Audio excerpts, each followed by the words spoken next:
Hey guys, tonight we're going to dim the lights, maybe light a soft, flickering candle if you have one, and let the gentle hum of the world outside fade into the background. Perhaps you can hear the rain softly tapping against your window or the distant sigh of traffic. Wherever you are, whatever time it is, take a moment to settle in. Find that comfortable spot, let your shoulders drop, and allow your mind to prepare for a journey. Tonight, we're not just exploring history, we're stepping through a veil, back to a time that feels both impossibly far away and eerily familiar. We're diving into the heart of London, but not the London of grand palaces or bustling markets. No, we're venturing into the forgotten corners, the shadowed alleys, the very air breathed by those who lived through the harsh realities of the Victorian slum. This isn't a story of heroes or villains, but of endurance, of the everyday, of the subtle, relentless pressures that shaped millions of lives.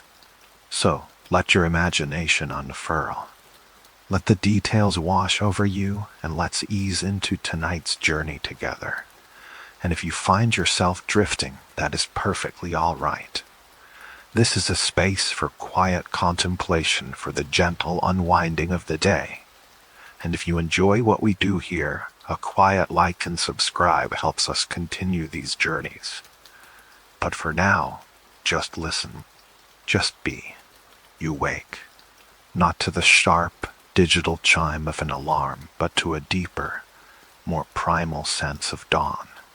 Or perhaps not dawn at all, the light filtering through the grime, coated pane, or more likely, seeping around the ill-fitting door is not the crisp, hopeful gray of a new day. Instead, it is a profound, sickly yellow. This is your first sensory greeting in Victorian London, and it is less a vision and more an immersion. The eternal yellow fog. This isn't a morning mist that burns off with the sun. This is a Pea Souper, a thick, viscous entity that has settled over the city like a suffocating blanket. It is born from the ceaseless burning of coal in a million hearths, the belching chimneys of factories, the damp breath of the Thames, all conspiring to create something utterly unique, utterly oppressive. As you push yourself up from your straw mattress, the air itself feels heavy, almost chewable. It is cold, yes, but more than that, it is wet, a bone, chilling dampness that seems to bypass your skin and settle directly into your joints. You take a breath, and it is not the clean, invisible air you are accustomed to. No, this air has taste. A metallic tang of soot and sulfur, a faint, acrid whisper of industrial decay. Your lungs, still heavy with sleep, register the immediate presence of countless microscopic particles. It is a sensation of mild resistance, as if you are breathing through a fine, invisible gauze. The back of your throat might tickle, a precursor to the persistent cough that will become a constant companion for many in this era. The light, or lack thereof, is the most striking visual. Outside, the world is reduced to a canvas of muted ochre and sepia. Distant buildings are mere smudges against the yellow backdrop, their details swallowed whole. Even objects a few feet away lose their sharp edges, softening into blurred, indistinct forms. It's like living inside a faded antique photograph, perpetually on the verge of disappearing into the haze. Noon looks like dusk, and dusk descends into an impenetrable, inky blackness, made all the more unsettling by the lingering, jaundiced glow. The fog doesn't just block light, it muffles sound. The usual cacophony of a bustling city, even a poor one, is strangely subdued. The clip, clop of a distant horse's hooves, the rumble of a cart, the shouts of street vendors. They all reach you as if from behind a heavy curtain. The sharp edges of noise are rounded off, softened, creating a peculiar, almost suffocating quiet. It is an isolating soundscape where you might hear a voice close by, but its source remains an unseen ghost in the swirling yellow. This muffled silence is not peaceful, it's unsettling. A constant reminder that you are enveloped, cut off, even from the immediate world around you. The fog permeates everything. It seeps under your door, through the cracks in your window frame, past the thin fabric of your clothes. You can feel it on your skin, a faint, clammy film that refuses to be wiped away. It clings to your hair, to the rough wool of your tunic. Inside your small, cramped room, the air is never truly clear. Even with the door shut, the pervasive smell of damp coal smoke hangs heavy, a constant low-level irritant that you eventually cease to consciously notice, but which your body never truly forgets.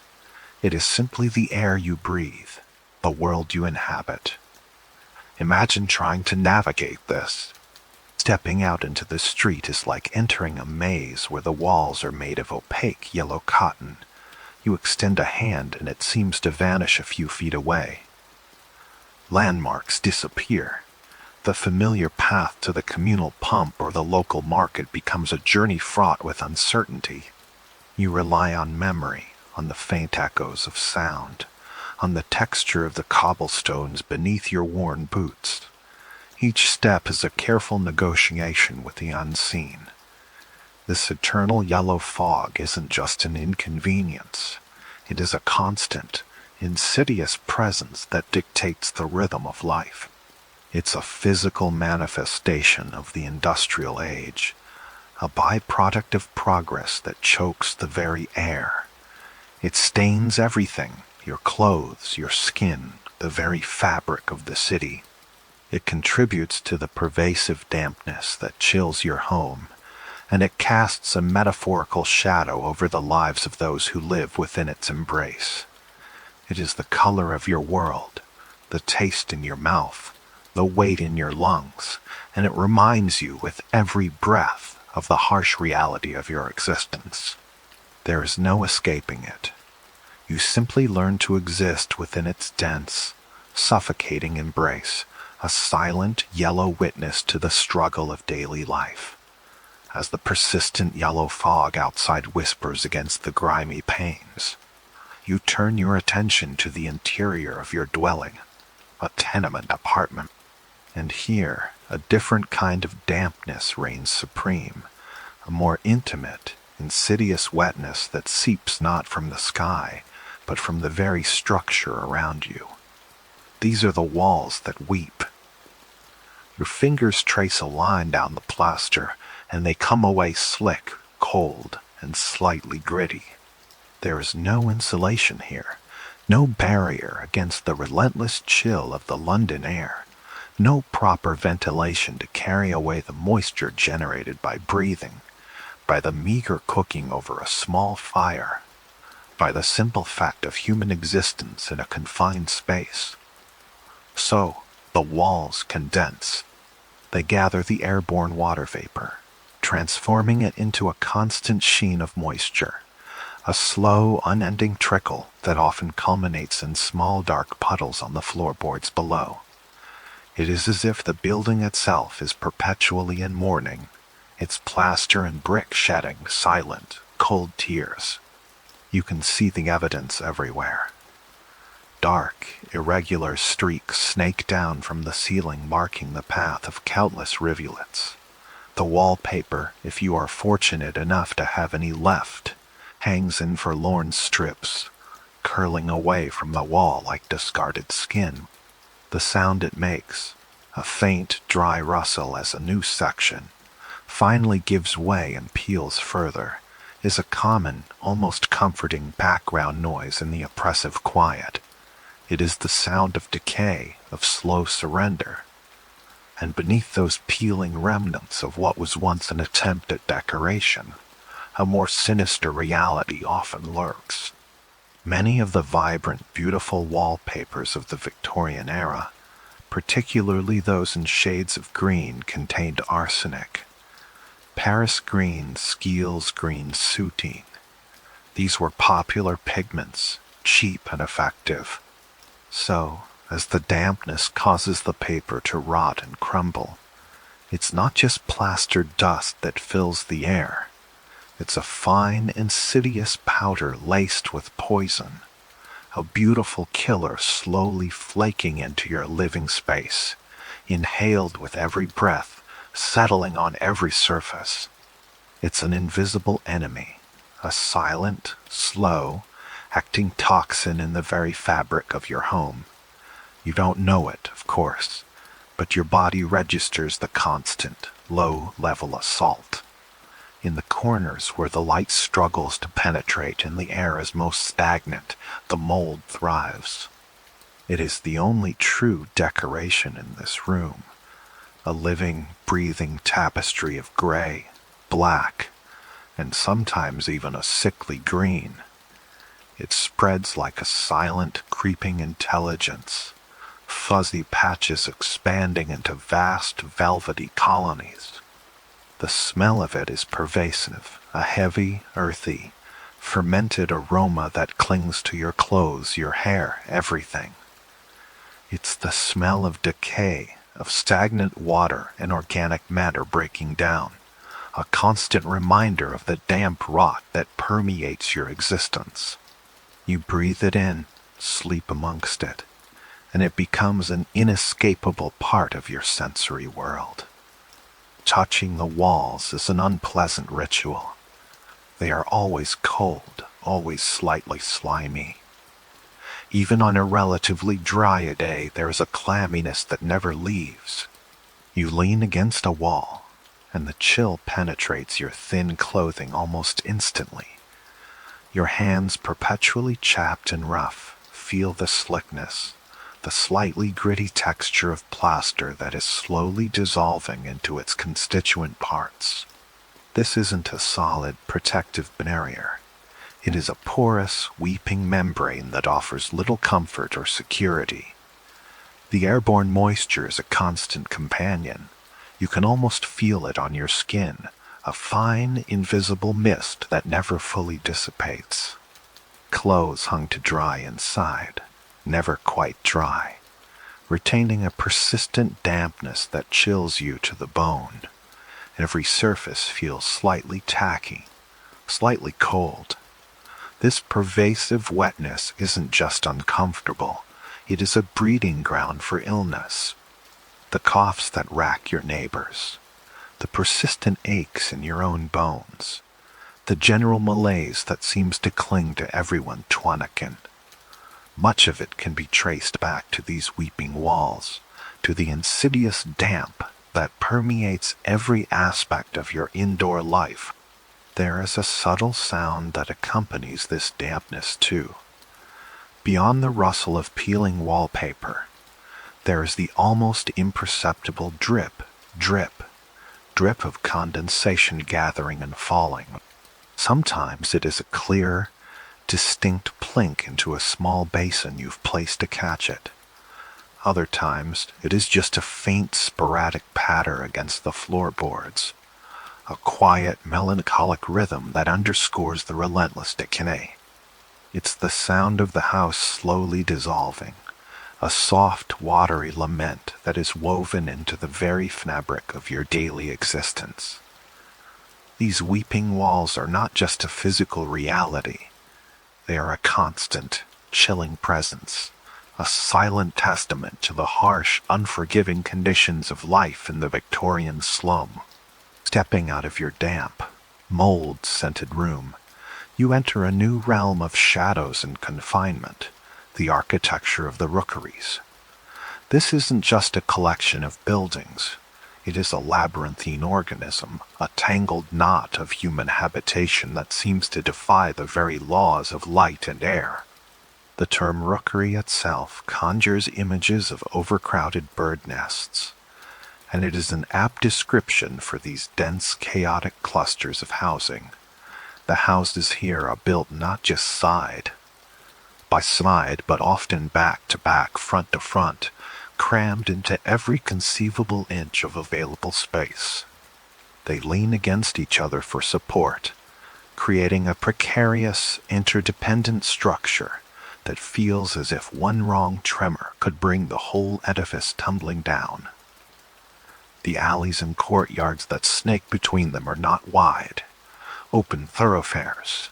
They are mere slits, narrow chasms that rarely see the direct light of the sun. As you navigate these cramped passages, the sense of oppression is immediate and profound. The walls rise steeply on either side, often blackened with soot and grime, pressing in on you. The sky, even on a day when the fog isn't quite so thick, is reduced to a thin gray ribbon high above. For those who live on the lower floors, especially in the inner recesses of these rookeries, direct sunlight is an unimaginable luxury. Their days are spent in a perpetual twilight, a soft, encroaching gloom that never fully lifts. It is like living at the bottom of a deep, narrow well, where the world above is a distant, unreachable memory. The internal architecture of these buildings is equally haphazard and menacing.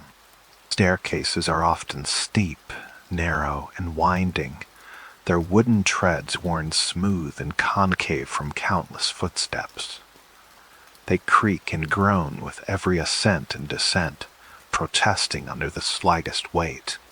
The handrails, if they exist at all, are rough, splintered, and slick with generations of grime.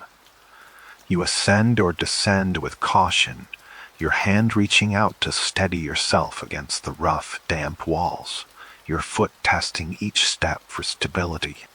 The very act of moving within your home becomes a physical challenge, a constant negotiation with dilapidated materials. Ceilings might sag, their plaster cracked and stained. Beams, once sturdy, now groan under the weight of the floors above, often showing signs of rot and insect infestation. The fear of collapse, though rarely spoken, is an underlying hum in the background of daily life. These aren't just homes, they are fragile, temporary shelters, constantly on the verge of yielding to the forces of time, dampness, and neglect. Then there's the peculiar legacy of the window tax. This old tax, designed to extract revenue based on the number of windows a house possessed, had a lasting and devastating impact on the design of working class housing. To avoid the tax, builders constructed houses with minimal or even no windows. Many rooms, particularly internal ones, are utterly devoid of any natural light source. You might live in a room where the only illumination comes from a flickering candle or a cheap gas lamp, even in the middle of the day. Imagine the psychological toll of this perpetual gloom. Your internal clock becomes disoriented. The distinction between day and night blurs. The world outside, with its rhythms of light and shadow, feels impossibly distant. You navigate by touch, by memory, by the faint, shifting shadows cast by your meager light source. Your eyes, constantly straining in the dimness, ache. The perpetual semi-darkness fosters a sense of enclosure, of being perpetually hidden, even from the light itself. It is a world where shadows are not just cast, but are an inherent, unyielding part of the architecture, shaping every moment of your waking life. The wooden floors, perpetually damp from the weeping walls and the general humidity, contribute their own auditory texture to this shadowed world. They groan, they squeak, they produce a symphony of protest with every step. The sound of footsteps above you, below you, next to you, is a constant reminder of the thin barriers between you and your neighbors, between your private gloom and theirs. In the dead of night, these creaks and groans take on a life of their own, becoming the ghostly whispers of the building itself, a soundtrack to the perpetual struggle for existence within its decaying embrace. This architecture of shadows is more than just a physical layout. It is a testament to a life lived on the margins, where even the most basic human needs, light, air, stability, are luxuries denied. It is a world where the sun is a stranger, where the walls are always damp, and where every step you take is a negotiation with the unseen, a fumbling through a permanent twilight. It is the very structure of your confinement, the silent, unyielding framework of your Victorian slum existence. The ground beneath your worn boots is not merely earth. It is a tapestry woven from the city's ceaseless exhalations. This is the slush, the persistent, viscous layer that coats every street, every alleyway, a constant, unavoidable companion to life in the Victorian slum. It is a slow, churning stew, perpetually renewed, composed of elements that cling to your souls and seep into the very fabric of your existence. Imagine, for a moment, the sheer volume of horse traffic that traversed London streets each day, thousands upon thousands of hooves pulling carriages, drays, omnibuses, each animal leaving its own contribution to this ever deepening mire. The rich, dark manure, once deposited, quickly blends with the fine, pervasive black dust of coal that falls from every chimney, every factory stack, settling like a funereal shroud over the entire city. Then add the rain, a frequent visitor to these cobbled labyrinths, which churns these dry components into a thick, unyielding paste. And finally, the refused to eat, the discarded scraps, the household waste, the industrial effluent that finds its way from gutters and sewers, all dissolving, decaying, and contributing to the alchemical process that creates this unique fetid carpet.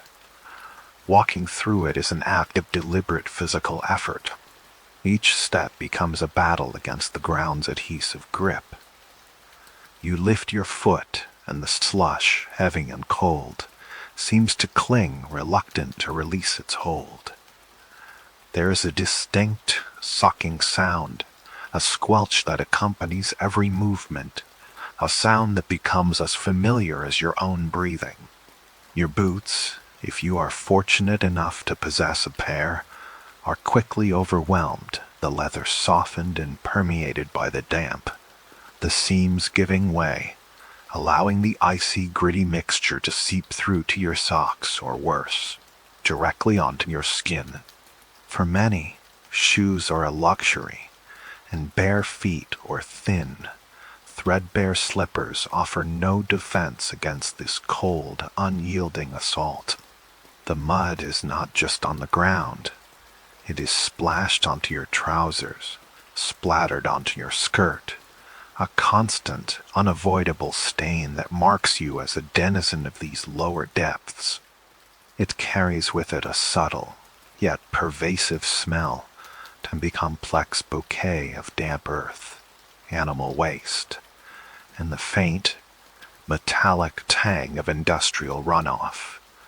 A scent that clings to your clothes, your hair, your very skin, becoming an unspoken part of your identity. This relentless, all-encompassing mud is not merely an inconvenience.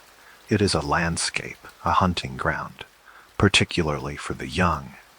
And here we turn our attention to the mudlarks. These are the children, often no older than 5 or 6, who brave the treacherous, oozing banks of the river Thames at low tide. They are spectral figures, often clad in rags that barely cover their emaciated frames, their faces perpetually smudged with the very mud they sift through. Their tools are primitive, a simple stick, perhaps a rusty sieve, and a worn sack slung over a shoulder. With an intense, almost hypnotic focus, they probe the viscous, dark silt, their eyes trained to spot the smallest glint, the most insignificant protrusion. What do they seek in this watery grave of forgotten things? Not treasure, not glittering jewels, but fragments of lives, cast aside and swallowed by the river. Broken shards of clay pipes, remnants of a gentleman's smoke. Bits of pottery, blue and white delftware, once part of a fine dinner service now smoothed by the current, telling tales of domestic life. Old coins, tarnished and barely recognizable, perhaps dropped by a careless hand centuries ago. Buttons, buckles, glass bottles, sometimes even a discarded doll's head, its porcelain eyes staring blankly at the gray sky. These aren't items of intrinsic value to the casual observer, but for a mudlark, each piece represents a sliver of hope, a potential penny or two from a rag and bone man. A piece of copper, a scrap of iron, anything that can be sold to buy a meager meal, a small piece of bread, or the warmth of a common lodging house for a single night. The mudlark's work is a silent ballet of survival. They move with unpracticed grace, their small bodies accustomed to the cold, the damp, the constant stoop. The river's current tugs at their legs, the chill seeps into their bones, but their gaze remains fixed on the swirling muddy eddies. They learn the river's moods, the tide's ebb and flow, the places where debris tends to accumulate. It is a solitary existence, often devoid of companionship, save for the occasional shout from a passing barge or the distant clang of a factory bell. The cold, wet mud penetrates their broken shoes, numbing their feet, but the drive to find something, anything, pushes them onward.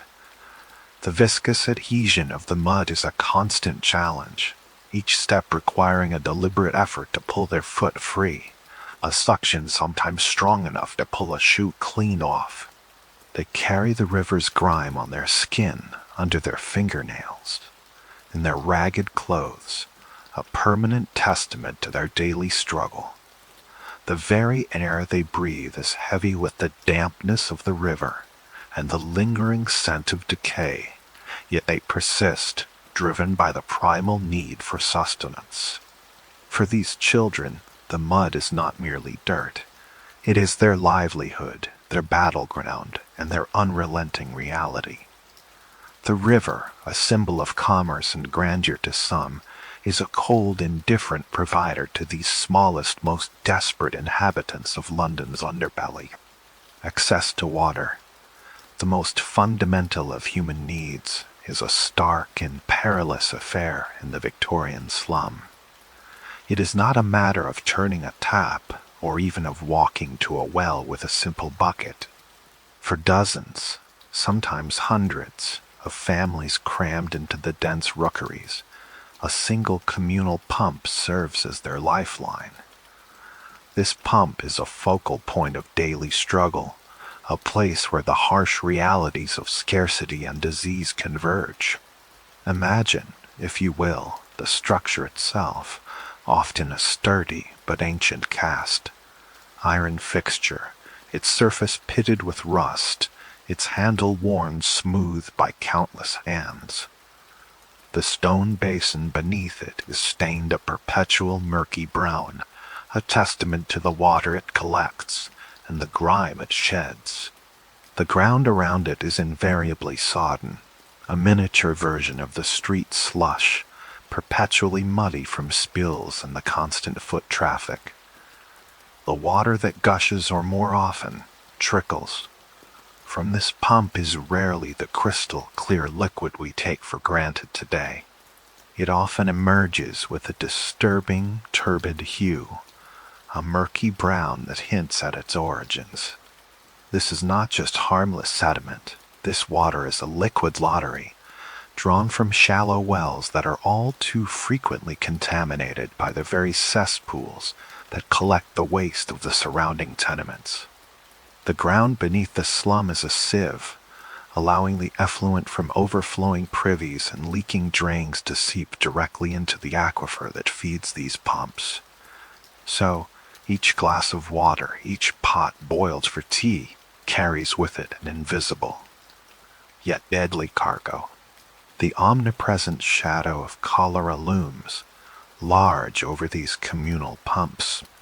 It is a terrifying, swift killer, a disease that can take a healthy individual from vibrant life to a state of utter collapse within hours, leaving them racked with violent vomiting and diarrhea, leading to rapid dehydration and an agonizing death. The outbreaks are sudden, devastating, sweeping through communities with terrifying speed, and the source, time and again, is traced back to these shared water sources. Yet, despite the known dangers, despite the whispers of contagion and the sight of neighbors being carried away, there is no alternative. Thirst is a more immediate, undeniable threat. The act of acquiring water is an arduous ritual, performed daily regardless of the weather. You join the queue, a long, winding line of shuffling feet and hunched shoulders, stretching back from the pump itself. In the biting cold of winter, breath plumes like ghostly signals in the frigid air. Fingers grow stiff and numb, and the wait can stretch for what feels like an eternity. Children, their faces chapped and blue, clutch their small pails, their patience tested by the slow progress. Women, their shawls pulled tight against the chill, balance heavier buckets, their bodies already weary from a lifetime of labor. There are no pleasantries exchanged, no idle chatter, only the quiet, determined resolve of people driven by absolute necessity. The only sounds are the occasional cough, the muted shuffle of feet, and the rhythmic, creaking groan of the pump handle as someone, with immense effort, forces a meager stream into their pail. When it is your turn, you grasp the cold, rough iron handle, feeling the resistance as you push and pull, push and pull. The water, when it finally emerges, splashes icy cold against your hands, a sharp, stinging sensation that temporarily awakens your numb fingers. You fill your bucket, carefully, meticulously, for not a single drop can be wasted. The weight of the full pail is substantial, a heavy burden to carry back through the crowded, muddy streets, up the dark, rickety stairs to your cramped room. The scarcity of water dictates every aspect of life. There is no concept of bathing for pleasure or even for regular cleanliness. A full bath is a rare, almost unheard of luxury. Washing is a perfunctory affair, perhaps a quick scrub of the face and hands with a small amount of precious water heated over a meager fire. Clothes are washed even less frequently, perhaps once a month if the family can afford the soap and the fuel to heat the water. The idea of flushing a toilet is an alien concept, a dream of a distant, impossible future. This constant lack of clean water means that dirt and grime become an intrinsic part of existence, clinging to skin, clothes, and the very air within the tenements. The taste of the water, when swallowed, is often earthy, sometimes with a metallic tang, and a subtle grittiness that scrapes against the tongue, a constant reminder of its dubious origins. It is the water of life, yes, but also tragically often the water of death. The very sustenance that keeps body and soul together in the Victorian slum is itself a source of insidious deception and slow poisoning. Food adulteration is not an occasional transgression. It is a pervasive, almost institutionalized practice, woven into the fabric of the food supply chain. And nowhere is this more evident than in the most fundamental of foodstuffs, bread. For the vast majority of the population, bread is not merely a side dish. It is the cornerstone of every meal, the bulk of their caloric intake, the very definition of a full stomach. But the bread sold in the poorer districts is rarely what it seems. To the uninitiated eye, it might appear white, perhaps even appealingly so, suggesting a quality of flour that is far beyond the means of the average laborer. This whiteness, however, is a carefully manufactured illusion. Bakers, driven by profit and the desire to make inferior, cheaper flour appear more desirable, employ a variety of illicit additives. The most common and infamous of these is alum, a potassium aluminum sulfate. Alum serves several nefarious purposes. It allows bakers to use coarser, poorer quality flour, which would otherwise produce a gray, unappetizing loaf. By adding alum, the flour can be made to absorb more water, thereby increasing the weight of the loaf and consequently, the baker's profit, all while creating an artificially white appearance. Imagine biting into a slice of this bread. It is often dry, almost brittle, lacking the springy texture of a properly leavened loaf. The taste is bland, sometimes with a faint metallic aftertaste, and a subtle grittiness that catches in the teeth. It sits heavy in the stomach, providing a deceptive sense of fullness, but offering little true nourishment.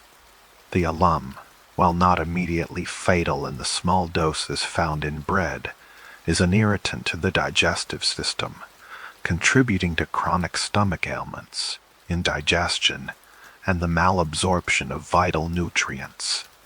It is a slow, insidious form of chemical experimentation on the populace, carried out with every daily meal. And alum is not the only culprit.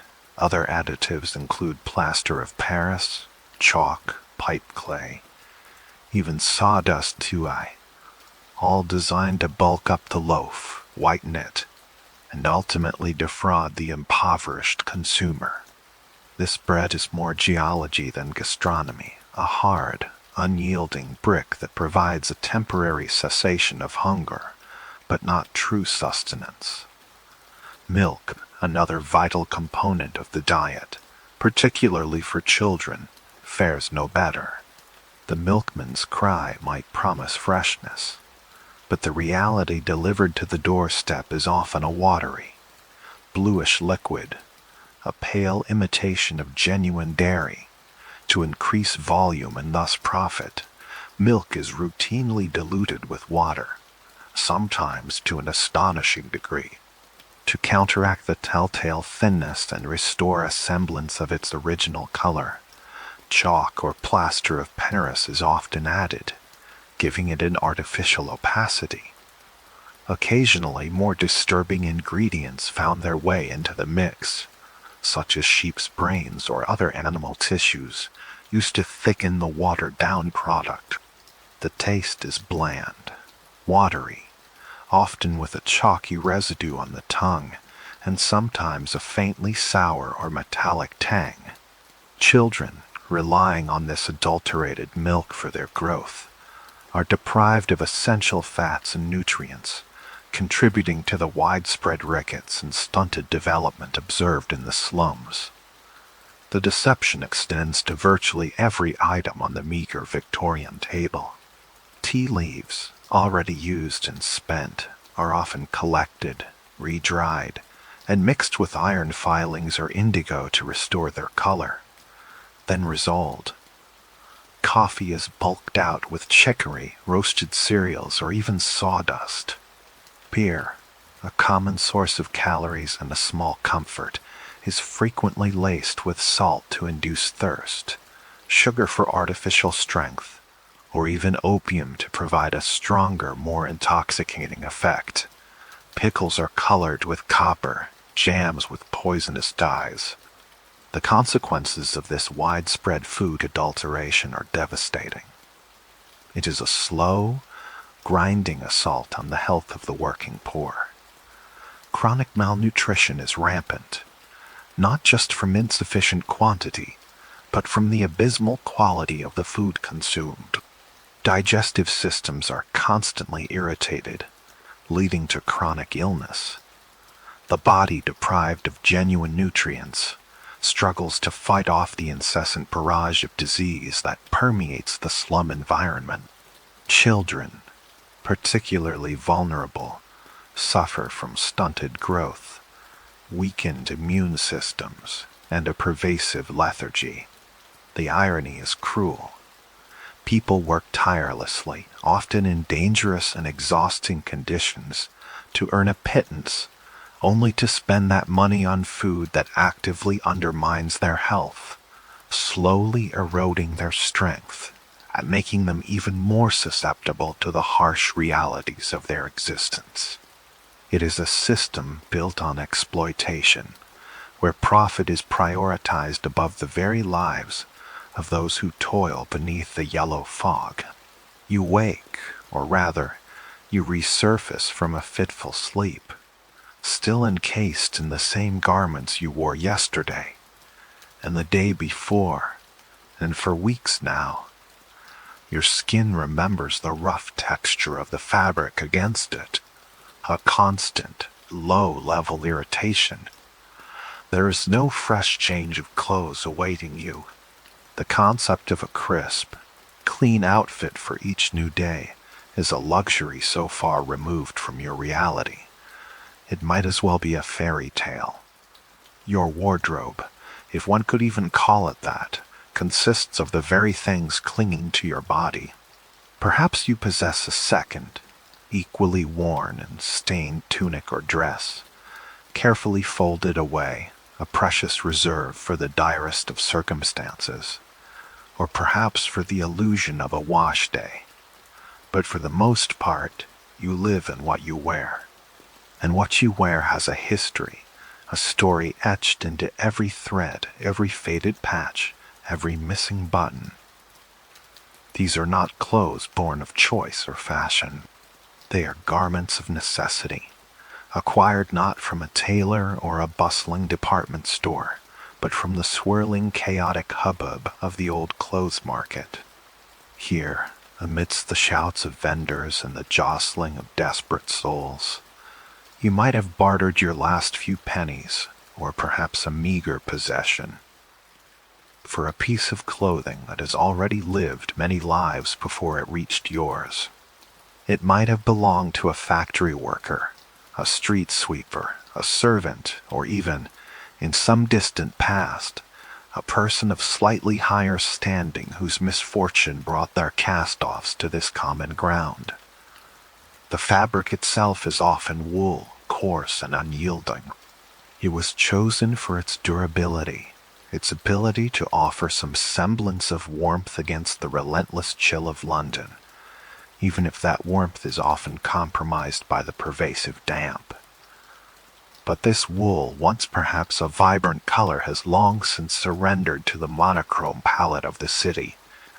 It is gray, not a specific shade of gray, but a composite gray, a blend of coal dust, industrial soot, dried mud, and the general grime that coats everything in the Victorian slum.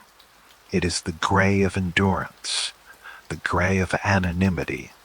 As you move, the heavy wool coat, if you are fortunate enough to possess one, shifts with a leaden weight on your shoulders. It has absorbed the very essence of the city. The rain that falls, often a fine, persistent drizzle, soaks into the fibers, making it heavier still. The coal smoke, ever present, clings to it, lending it a perpetual, acrid scent. It is never truly dry. Even on what might be considered a sunny day, the deep-seated dampness within the fabric persists, a cold, clammy embrace that offers little comfort. You can feel the moisture clinging to the threads, a silent internal rain that never quite evaporates. The texture against your skin is a constant, subtle abrasion.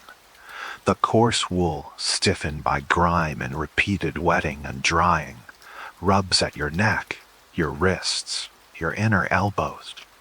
It's an itch that becomes so familiar, so much a part of your daily existence, that you barely register it consciously. It's simply there, like the background hum of the city, a low-frequency discomfort that your body has learned to tolerate, to integrate into its sensory landscape. Buttons, once a functional necessity, are often long gone.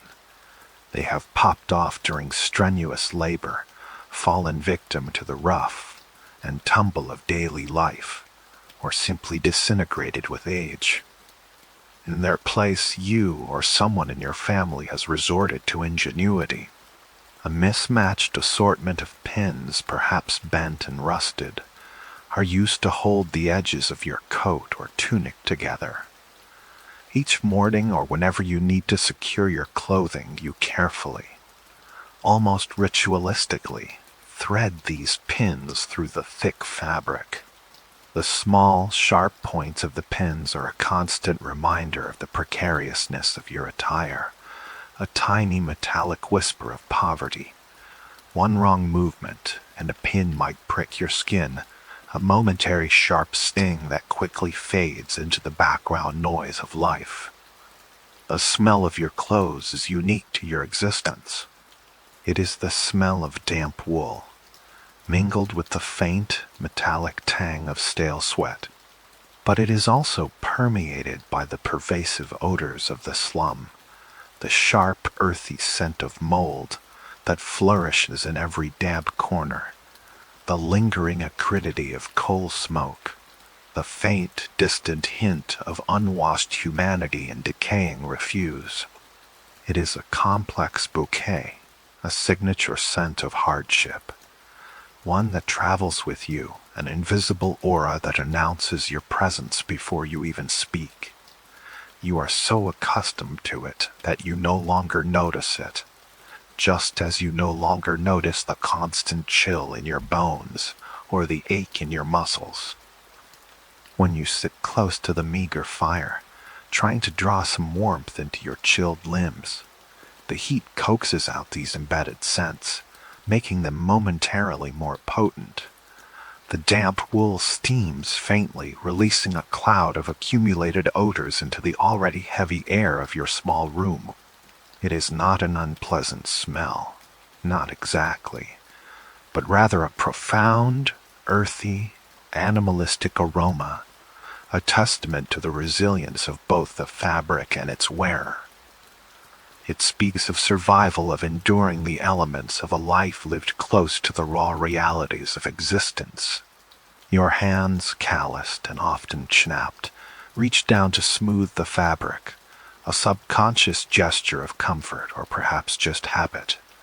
You feel the rough texture under your fingertips, the unevenness where patches have been sewn on, the stiffness where grime is built up.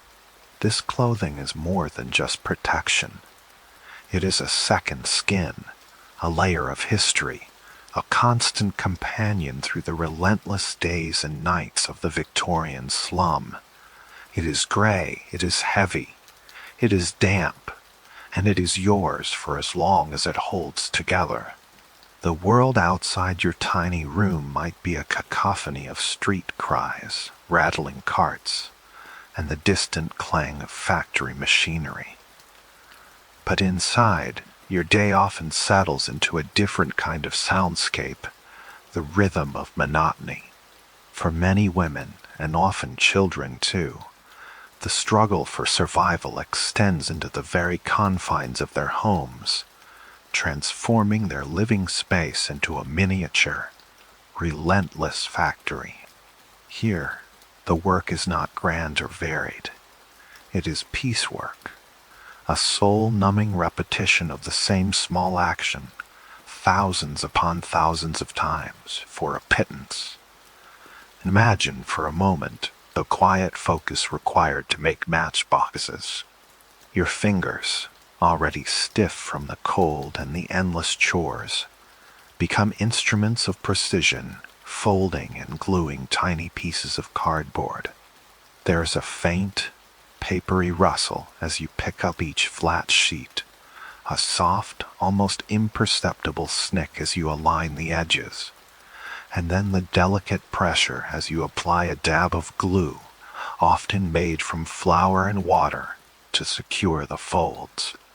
The smell of this simple glue might be a constant, subtle presence in the room, a faint, starchy aroma that mingles with the damp and the soot. The rhythm is everything. Fold, glue, press. Fold, glue, press. Your hands develop a muscle memory, a fluid, almost automatic motion that bypasses conscious thought. Your eyes, strained by the dim light filtering through the grime, coated window, or by the flickering flame of a tallow candle, focus intently on the cardboard, ensuring each box is uniform, each fold crisp. The small pile of finished boxes grows slowly, agonizingly slowly, a tangible representation of your tireless effort. Each completed box is a fraction of a penny, a tiny contribution to the meager family income, a testament to hours spent hunched over a makeshift table or even just a lapboard. The sound of this work is not loud, not like the thrum of machinery. It is a series of small domestic sounds, amplified by the quiet desperation of the task. The soft rasp of cardboard against cardboard, the almost inaudible sigh of glue drying, the faint, rhythmic tap of your fingers as you smooth a seam. These sounds become a kind of lullaby, a somber, hypnotic beat that fills the otherwise silent corners of the room. They are the sounds of survival, of hands tirelessly working against the clock, against poverty, against the encroaching darkness. Or perhaps your task is oakum picking. This is a coarser, more brutal form of labor. Imagine a pile of old, tarred ropes, salvaged from ships, brought into your small dwelling. Your job is to painstakingly unpick these ropes, separating the individual fibers of hemp or jute. This oakum would then be used for caulking ships, sealing joints, or even for stuffing mattresses. The ropes are thick, stiff, and often saturated with tar, a black, sticky substance that protects them from the sea, but makes them incredibly difficult to work with. You begin by finding a loose strand, then with your bare fingers you start to pull, twist, and tear the fibers apart. There is a distinct, rough friction sound as the coarse strands resist your efforts. A tearing, scraping sound that becomes the soundtrack to your day. Rip, pull, tear. The tar, thick and unyielding, quickly coats your fingers. It seeps under your nails, blackening them, making them feel heavy and stiff. The smell of tar, pungent and industrial, fills the air, mingling with the other smells of your home. It is a smell that clings to your skin, your clothes, your hair, a constant reminder of the nature of your work. As the hours wear on, the rough fibers and the abrasive tar begin to take their toll on your skin. Your fingertips become raw, chafed, and eventually they might bleed. Small, dark red pinpricks appear on your skin, tiny badges of endurance. The blood, dark against the black tar, creates a grim mosaic on your hands. But you cannot stop. You simply continue, ignoring the sting, ignoring the growing discomfort, because each separated fiber, each small pile of oakum, represents food, warmth, a momentary reprieve from the gnawing hunger. The sound of oakum picking is heavier, more visceral than matchbox making. It is the persistent scratch of fiber against fiber, the occasional faint snap as a particularly stubborn strand gives way. It's a sound that suggests effort, a constant, low-level struggle. Your muscles ache, your back protests, but your hands, driven by an almost primal need, continue their repetitive task. Both matchbox making and oakum picking share a common characteristic: the absence of an end. There's no quota that, once met, allows you to rest. The work is endless. As soon as one batch is finished, another appears. The piles of raw materials seem inexhaustible, and the demand for your labor, however poorly paid, is constant. This creates a psychological weight, a sense of being trapped in a loop of monotonous effort. The repetition, hour after hour, day after day, week after week, has a peculiar effect on the mind. It can be numbing, dulling the sharp edges of despair, allowing your thoughts to drift, to wander into half-formed dreams or distant memories. Or it can be maddening, each repetitive action a tiny hammer blow against your sanity. Yet you persist, because this monotonous rhythm, these small repetitive sounds, are the very pulse of your survival. They are the sound of existence in the Victorian slum, a quiet, unyielding testament to human resilience in the face of relentless hardship. And as your fingers move, the sounds of your labor blend with the deeper, more profound silence of your exhaustion, slowly, inevitably, drawing you closer to a different kind of quiet. The concept of personal space, of a room for oneself, or even a bed to call your own, is a luxury utterly unknown in your world. Your home, if it can be dignified with such a term, is a single room, often no larger than what a stable might provide for a single horse, and yet it is expected to house an entire family. 7, 8, sometimes 10 or more souls might share this cramped enclosure, each breath adding to the already heavy, oxygen-deprived air. As you step inside, the immediate sensation is one of overwhelming proximity. Bodies are everywhere. Children, parents, perhaps an elderly relative, all occupy the same confined space. There's no corner that offers true solitude, no wall that grants privacy. Life is lived in full view, in full hearing, in full smell of everyone else. The inner itself feels thick, not just with the damp and the soot, but with the accumulated exhalations of multiple human beings. The faint scent of unwashed bodies, stale food, and the ever-present dampness that permeates everything. During the day, this closeness is a constant negotiation of movement. You learn to navigate the small pathways between sleeping bodies, between the meager furniture, our rickety table, a few stools, perhaps a chest for storing what few possessions you have. Every step must be deliberate, every turn of the body mindful of those around you. There is an unspoken choreography of existence, a dance of avoidance and accommodation, performed without conscious thought, simply out of necessity. When night falls, the true extent of the overcrowding becomes most apparent. Beds are not individual entities. Often, there is one large communal bed, perhaps a straw mattress on the floor, or a collection of rags and old sacks, where everyone piles together. Children sleep head to toe. Parents huddle close, all seeking the meager warmth that each body can provide.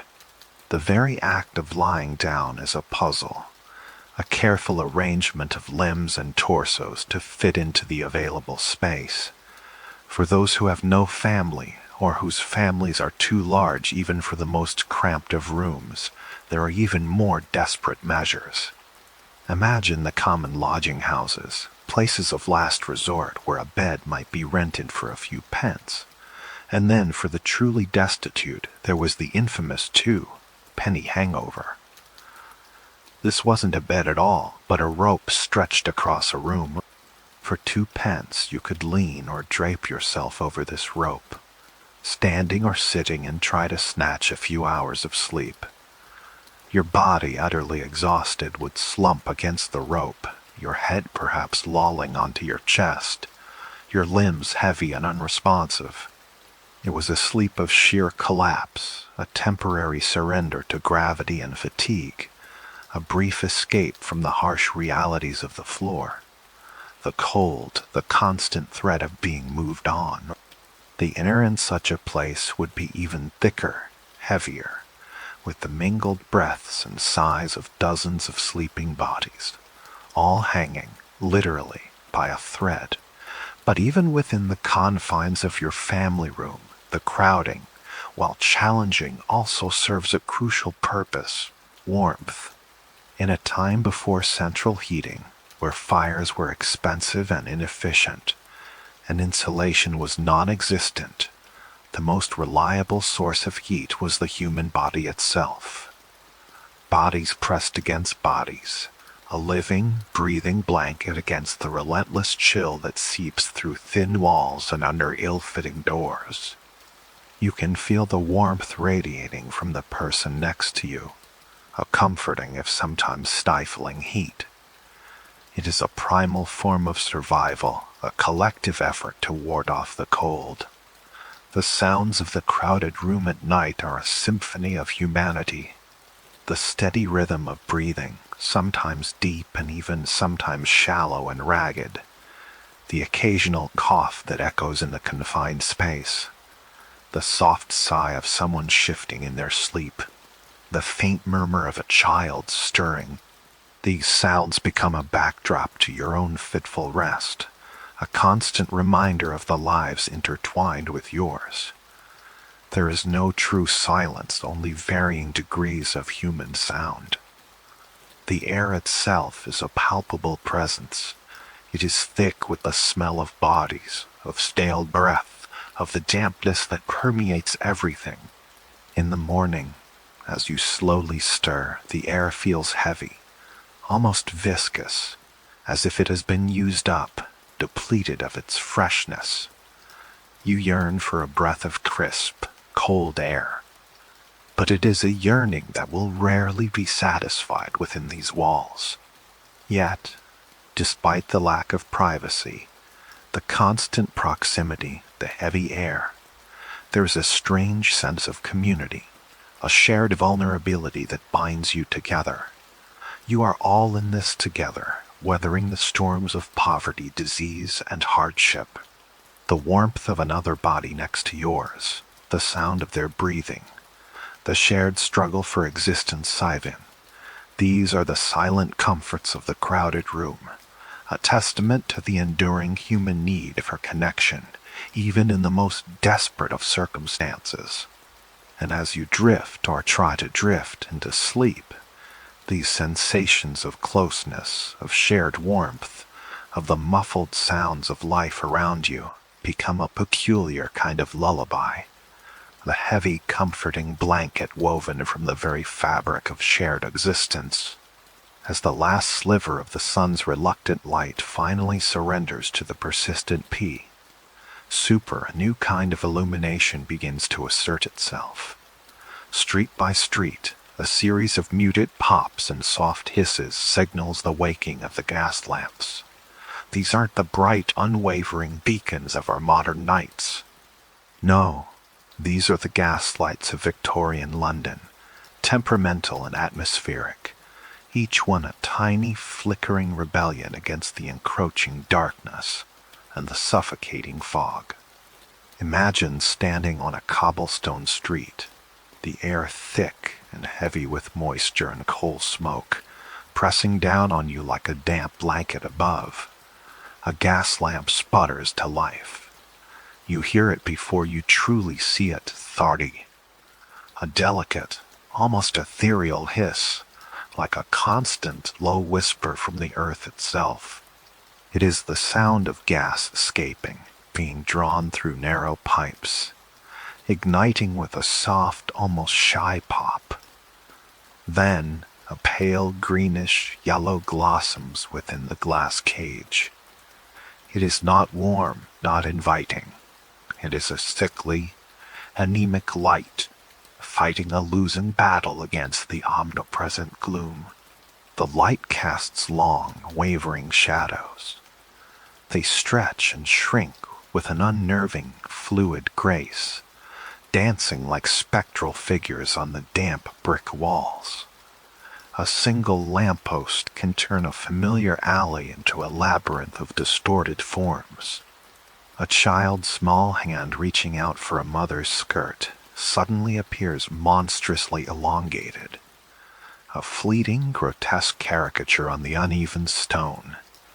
The fog, rather than being dispelled, seems to embrace this light, softening its edges, blurring its reach.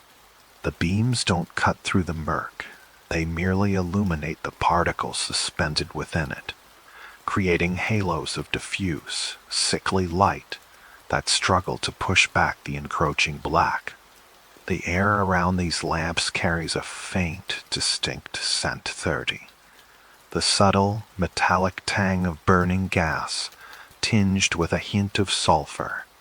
It is a smell that becomes synonymous with the Victorian night, a constant, low-level presence that tells you civilization, however crude, is still clinging on in the face of absolute darkness.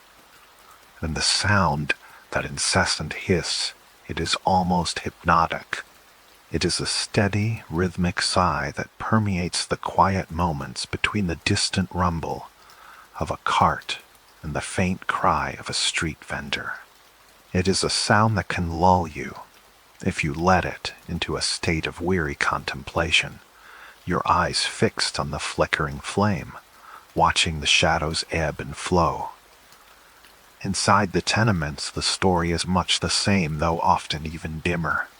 Those who can afford it might have a single gas jet, a tiny, fragile flame that barely pushes back the gloom of a crowded room. The light here is even more intimate, painting the faces of a sleeping family in shades of pale yellow and deep shadow.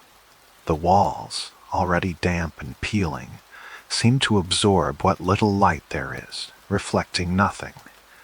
The gas jet itself becomes the focal point, a tiny, glowing heart in the darkness, its gentle hiss a constant companion to the rustle of straw mattresses and the soft breathing of too many people in too small a space. This light, this sound, this smell send. They are the quiet, persistent markers of a Victorian night, a subtle symphony of survival played out under the indifferent gaze of the gaslight shadows.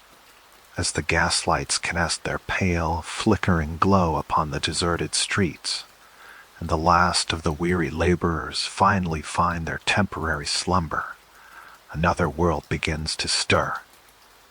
This is the domain of the night soil men, a silent, almost spectral workforce that emerges only when the city truly sleeps.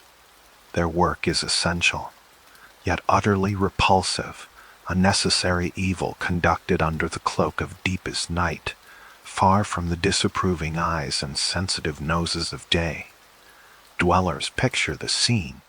It's past midnight. The fog has perhaps thinned slightly, or perhaps it has simply become a denser, more oppressive presence. The street sounds have faded to a bare minimum fundine. Perhaps the distant, rhythmic clop of a lone cab horse on a grander avenue, or the faint, mournful hoot of an owl from a forgotten patch of green. In the narrow, twisting alleys of the Rookeries, a profound silence settles, broken only by the quiet scuff of heavy boots on cobblestones. Then you hear them. Not loud, not boisterous. Their presence is announced by the subtle, metallic clank of a shovel against a bucket, or the low, guttural grunt of effort. These are the night soil men, often working in pairs or small teams, their faces smudged with dirt and exhaustion, their figures hunched against the cold and the weight of their grim task.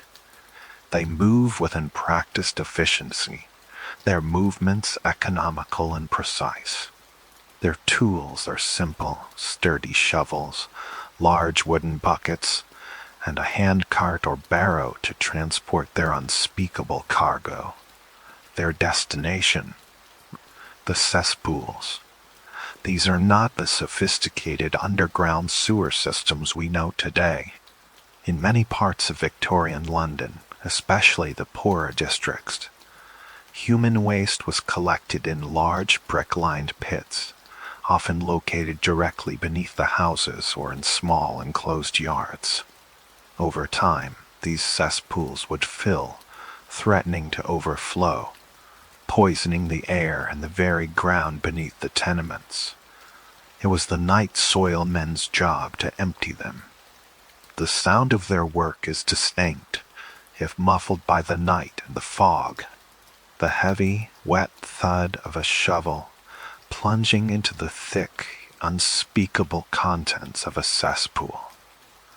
The squelch as the shovel is pulled free, laden with its putrid load. The dull scrape of the bucket being filled, then the heavy slosh as it's carefully lifted and carried to the waiting barrow. There's a quiet urgency to their movements, a desire to finish their task before the first hint of dawn, before the city begins to wake in the full, stomach, churning reality of their work becomes apparent to others. The air around them, even in the vastness of the night, becomes thick with an unbearable stench. It's a deep, primal odor of decay and human waste, a smell that clings to the very fabric of their clothes, to their skin, to the tools they use. It's a smell that no amount of scrubbing will truly remove, a constant reminder of the unseen, unglamorous labor they perform. Their whispers, when they speak, are low and functional, discussing the next bucket, the stubbornness of the compacted waste, the need for caution in the darkness. They are the silent custodians of the city's unseen filth, working in a world that pretends they don't exist, ensuring that the putrid tide of waste is kept at bay, just for another day. Their work, though vile, is a vital rhythm in the breathing of the city, a dark, necessary pulse in the heart of the Victorian night. After a day spent battling the pervasive fog, the weeping walls, the treacherous slush, the adulterated food, the relentless labor, and the suffocating crush of bodies, the final act of the Victorian slum dweller's day asleep. But this is not the gentle descent into rest we might recognize. This is the sleep of the utterly depleted, the profound unconsciousness born of sheer, bone-deep exhaustion. Imagine laying yourself down on a bed that is less a comfort and more a necessity. Perhaps it is a mattress of straw, thin and lumpy, rustling beneath you with every shift, a haven for fleas and other unseen occupants. Or perhaps it is simply the hard, cold floorboards, shared with siblings, parents, or even strangers, the rough wood pressing against your tired limbs. There is no soft pillow, no plush duvet. A coarse blanket, often damp and heavy with the day's accumulated grime and moisture, is pulled up to your chin, offering little warmth against the persistent chill that seeps in through every crack and crevice.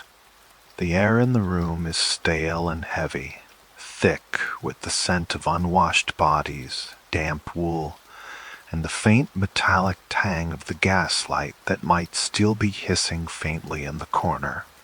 Despite the cold, The sheer number of bodies crammed into the small space creates a claustrophobic warmth, a collective exhalation that slowly depletes the oxygen. You can hear the rhythmic breathing of those around you, the occasional cough, a restless shift of weight, the faint scratching of a flea on someone else's skin. But these disturbances, which might keep a less weary soul awake, barely register. Your body, every muscle, every joint, every nerve ending, is screaming for cessation. The day's labor thumbed, the hours bent over a matchbox, the ceaseless hauling of water, the endless walking on muddy streets, the constant struggle for basic survival sec has taken its toll. Your mind, too, is a weary landscape, devoid of the energy for reflection or worry. The moment your head touches the rough surface, a heavy curtain begins to fall. It is not a gentle drift into dreams. It is a precipitous drop into a profound, almost coma. Like unconsciousness, the exhaustion is so complete that the rampant fleas, though undoubtedly present, become mere background noise, their tiny bites unnoticed by a body that has simply shut down. The hard bed, the cold air, the muffled sounds of the crowded room sifting, they all recede into an indistinct hum. This sleep is less about restoration and more about a temporary cessation of being. It is a forced reboot, a brief respite before the next relentless day demands its pound of flesh. There are few dreams, or at least few remembered ones. The brain, too tired to conjure elaborate narratives, simply seeks oblivion. The darkness that envelops you is thick, heavy, and absolute, a welcome void from the harsh realities of the waking world. As the gaslight outside continues its lonely hiss, casting its pale, sickly glow onto the silent, sleeping streets, the entire Rookery settles into this profound, exhausted slumber. The fog outside weaves its silent spell, muffling the world, blurring the edges of reality. The cold seeps in, a constant, patient presence. And within these damp, crowded rooms, bodies lie still, surrendered to the only true luxury they can afford, the deep, dreamless sleep of the utterly spent. Now, as you listen to the echoes of these Victorian nights, feel the weight of that historical exhaustion settle around you. Let the sounds of the distant gaslights hiss, the imagined chill of the damp air, and the profound quiet of a sleeping, struggling city guide your own breath. Feel your body grow heavy, your eyelids grow tired, just like those who finally found their rest in the heart of the Victorian night. Sink deeper into your own comfortable bed, letting go of any lingering thoughts or worries. Allow the stillness of this story, the quiet rhythm of this historical journey, to carry you gently into your own deep, peaceful sleep. Let the past fade and embrace the calm, enveloping darkness. Sleep now.